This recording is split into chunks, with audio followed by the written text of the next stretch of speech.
Hello friends, আশা করি তোমরা সবাই ভালো আছো। আজকে তোমাদের মধ্যে অনেকেই অনেক দিন ধরে আমাকে কোশ্চেনটা করে যাচ্ছে যে ভোকাবস কী করে আমরা ইমপ্রুভ করব। তো দেখো, তোমাদের একটা কথা বলে রাখি, ভোকাবস ইমপ্রুভ করতে গেলে অনেকগুলো পয়েন্টস তোমাদের মনে রাখতে হবে। যে আমি ভোকাবস ডিকশনারি থেকে ডাইরেক্ট কিন্তু মুখস্থ করতে পারি না। তো কীভাবে আমরা ভোকাবস ডেভেলপ করব, এবং এটা নিয়ে অনেকে চিন্তিত, কারণ অনেক এক্সামে কিন্তু ভোকাবসটা বিশেষ করে সিনোনিমস অ্যান্টোনিমস ক্ষেত্রে এই ভোকাবসের ক্ষেত্রে তোমাদের অনেক প্রবলেম তোমরা ফেস করো। তো চলো দেখি, আমরা পয়েন্টগুলো মনে রাখি।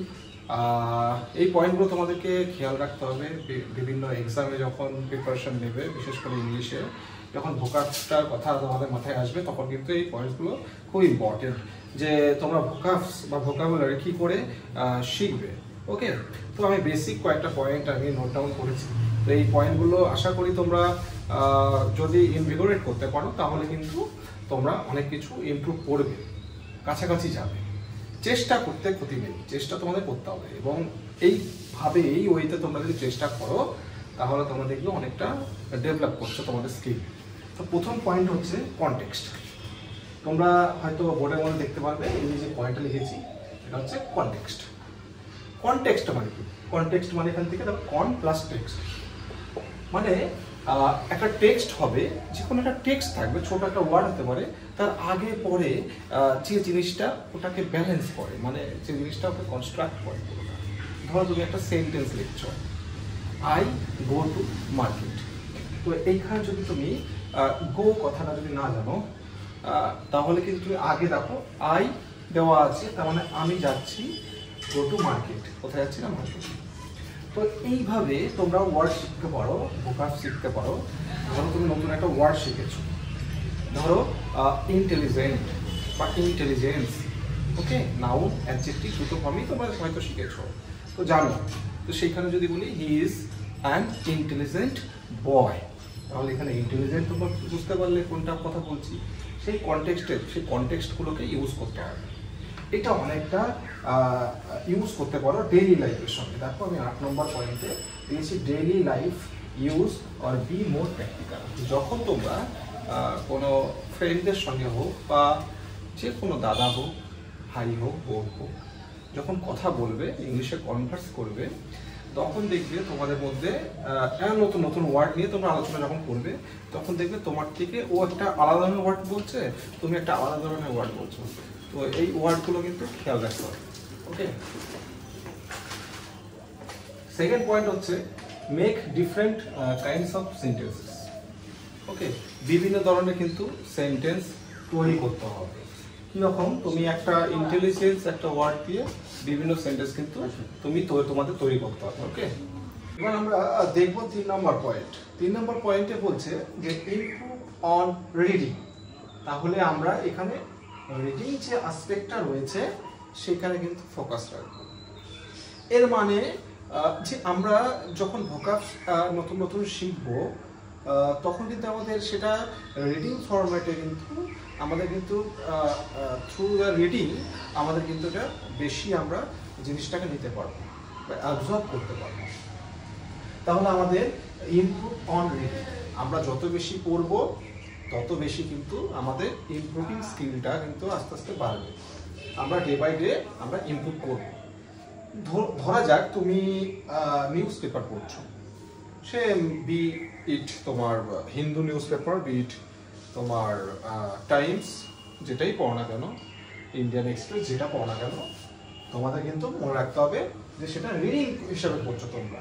সে হেডলাইনটা পড়ো বা go through the whole passage, তো যেটাই পড়ো না কেন, তোমরা যদি রিডিংটা পড়তে পারো মোটামুটিভাবে, একটা ধরো প্যাসেজ রয়েছে, সেই প্যাসেজে ধরো 10টা লাইন বা 15টা লাইন বা 20টা লাইন, তোমার কাছে নতুন শব্দ অজানা নয়, কিছু কিছু তুমি জানো। এবার অজানা ওয়ার্ডগুলোকে কিন্তু তুমি অধিকাংশ কী করবে, ফার্স্ট টাইম তুমি গেস করার চেষ্টা করবে যে এই লাইনটার মাধ্যমে কী বলতে চাইছে।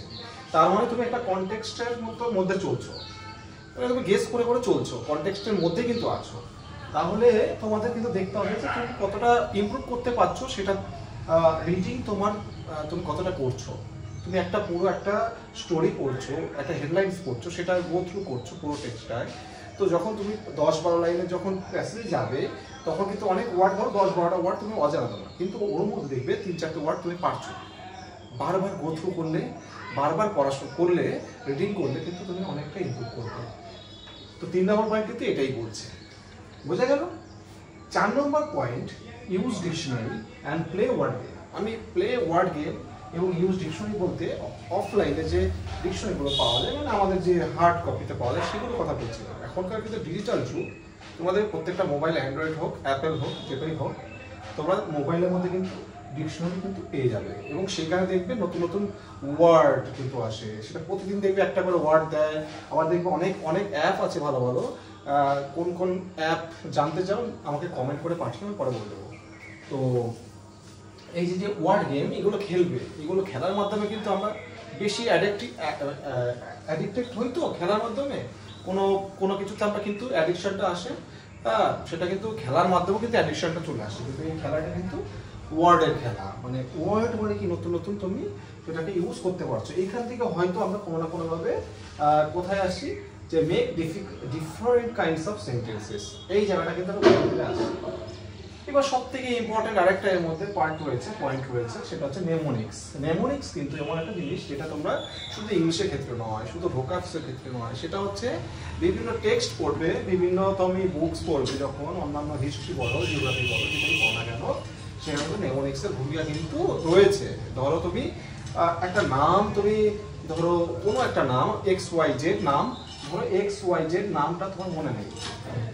এক্স মানে অন্য একটা সিম্বলাইজ করছে, ধরো এক্স নাম মানে হচ্ছে, এটা মানে হচ্ছে কোনো একটা জায়গার নাম, বা ওয়াই মানে হচ্ছে কোনো একটা পাড়ার নাম। এইভাবে কিন্তু নেমোনিক্স সাজিয়ে সাজিয়ে করতে পারবে, বুঝতে পেরেছো? মানে একটা ওয়ার্ডকে ভাঙতে হবে, ডেরিভেটিভস না। ডেরিভেটিভস কিন্তু ওয়ার্ডের রুট, একটা ওয়ার্ড বলতে গেলে সেটা কিন্তু আলাদা জিনিস, কিন্তু এটা হচ্ছে কোনো ভাঙতে হবে তোমার নিজের মনে মতো করে। এটা বলে নেমোনিক্স, ওকে, যেটা বলে association of word, okay. Next হচ্ছে কনভারসেশন। এটা আমি একটু আগে হয়তো বলেছি, যখন তুমি কোন জায়গাটা যেন বলছো, হ্যাঁ, daily life use be more practical. এটা একই, কনভারসেশন যত বেশি করবে তত বেশি তোমাদের যেটা ওটা মানে ইমপ্রুভ করবে ভোকাবুলারি। এরপরে ইউজ ডিফারেন্ট লিটারেরি সোর্সেস, এই একই সেম। নেক্সট যে 7 নম্বর পয়েন্টটা বলেছি, এটা হচ্ছে ইউজ ডিফারেন্ট লিটারেরি সোর্সেস, মানে প্রচুর তোমাকে অনেক বই পড়তে হবে। সেটা বই না পড়লেও হবে, তোমরা নিউজ পেপারও পড়তে পারো। তারপর নেক্সট হচ্ছে write down new words that you learn. তুমি যে নতুন নতুন ওয়ার্ডগুলো শিখছো সেটা হচ্ছে তোমাদেরকে লিখতে হবে। এখান থেকে একটা কনসেপ্ট তোমাদের বলে দিই, তোমরা যত বেশি রিভাইজ করবে, লাস্ট পয়েন্ট যেটা বলছি 10 নম্বর পয়েন্ট, যে রিভিশন করতে হবে, ঠিক আছে? মেক রিভিশন সেভারাল টাইমস, যতক্ষণ পর্যন্ত না তুমি ওটা শিখতে পারো, তোমার মনের মধ্যে থাকছে। একটা মনে রাখবে, এবিংহাউসের কিন্তু একটা ফরগেটিং কার্ভ বলে একটা জিনিস আছে, ফরগেটিং কার্ভ। সেই ফরগেটিং কার্ভটা হচ্ছে তুমি যত বেশি না, তুমি যত তুমি রিটেনশন যদি না করতে পারো, রিপিটেশন যেটাকে বলে রিভিশন, তাহলে কিন্তু তুমি সেই ওয়ার্ডটা কিন্তু সেই জিনিসটা তুমি কিন্তু হারিয়ে ফেলবে, দেখবে লস্ট হয়ে যাবে তোমার মেমোরি থেকে, মানে একদম ইরেজ হয়ে যাবে, মানে যেটাকে বলা হয় মেমোরি ফরম্যাটিং হয়ে যায়। ফরম্যাটিং হলে পরে তোমার কিন্তু ওই জিনিসটা আর তুমি মনে করতে পারবে না। ফরগেটিং কার্ভ কিন্তু এমন একটা জিনিস যেটা তুমি কোনো জিনিসকে ভুলে যাওয়ার টেন্ডেন্সি থাকে। তো এই হলো ভোকাবস মনে রাখার কয়েকটা টেকনিক।